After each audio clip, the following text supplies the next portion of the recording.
Sabe, os avisos antigos do profeta Ezequiel contam uma história que parece se repetir sem parar ao longo do tempo. É a história sobre o preço devastador do orgulho. Vamos mergulhar juntos nessa lição que, de verdade, nunca envelhece. Eu sou perfeito em formosura. Imagina só a autoconfiança para dizer uma coisa dessas. Essa era a frase de uma antiga cidade-estado tão, mas tão poderosa e rica que se via como impecável, o auge da perfeição. E aqui que a nossa história começa, com o que a gente poderia chamar de um naufrágio de riquezas. A cidade em questão era Tiro. E não era uma cidade qualquer, não. Era uma verdadeira superpotência do comércio marítimo, como está descrito lá em Ezequiel 27. Para ter uma ideia da escala, prata, ferro, estanho, chumbo, marfim e ébano, tecidos finíssimos, especiarias, ouro. A lista parece que não tem fim. Tiro era o centro comercial do mundo antigo, um polo global para onde ia tudo que era mais cobiçado na terra. Só que, como a profecia já avisava, esse grande navio estava destinado a naufragar. E é aqui que a história tem uma virada.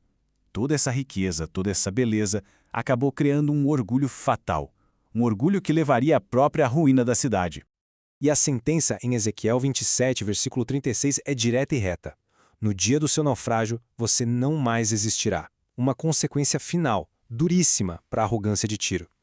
E isso prepara o terreno para uma escalada de orgulho ainda maior. Pois é, o orgulho não parava nos muros da cidade. Ele chegava até o trono e vinha com uma arrogância ainda maior do seu líder, o rei que se achava um deus. Eu sou Deus. Essa é a declaração máxima de soberba dita pelo rei de Tiro, como está registrado em Ezequiel 28. O poder e a riqueza que ele acumulou foram tantos que corromperam o coração dele, a ponto dele se ver não mais como um simples rei, mas como uma divindade. O ponto-chave é esse. Olha só, o coração dele se encheu de orgulho por causa das riquezas. E ele passou a se achar tão sábio quanto um deus. Não era só da boca para fora, sabe? Era uma crença profunda de que a sabedoria e a habilidade comercial dele eram divinas e não algo que ele tinha recebido. E a partir daqui que a profecia se expande para algo muito maior. Uma queda do céu. É um momento fascinante porque muitos comentaristas veem a queda desse rei como parte de uma história dupla, que espelha uma queda cósmica. E os paralelos são de arrepiar. De um lado, temos o rei de Tiro, o modelo de perfeição, com um coração orgulhoso pela riqueza e que foi lançado à terra. Do outro, uma figura celestial, perfeito em teus caminhos, com um coração orgulhoso pela beleza e que foi expulso do monte de Deus. É exatamente por isso que muitos veem aqui uma descrição meio que velada da queda de Lúcifer.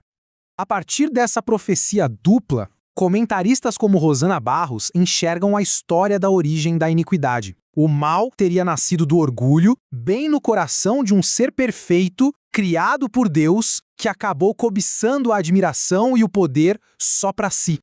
Mas como exatamente esse mal funciona? A análise de Barros aponta para 3 grandes mercadorias, digamos assim, desse comércio do mal. Primeiro, a autodeificação. É o ser humano querendo se colocar no lugar de Deus. Segundo, espalhar a discórdia, ou seja, semear a briga e a desunião. E terceiro, corromper os dons, que é usar a beleza, a riqueza como ferramentas para a ganância e para a maldade.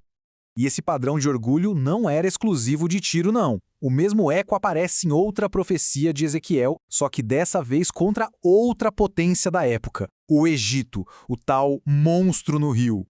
O Nilo é meu, eu o fiz para mim mesmo. Soa familiar, não é mesmo? Essa é a ostentação do faraó, lá em Ezequiel 29. Assim como o rei de Tiro, ele atribuiu a prosperidade da sua nação ao seu próprio poder, chegando a dizer que ele mesmo tinha criado o rio Nilo, que era a fonte de vida do Egito. E qual foi o resultado dessa arrogância toda? O Egito se tornou, nas palavras do profeta, um bordão de junco. O que isso quer dizer? Bom, é um símbolo de uma promessa que não dá para confiar. Quando alguém se apoiava nele, ele quebrava e ainda perfurava a mão. Ou seja, o Egito era um aliado perigoso, uma fonte de falsa esperança para Israel.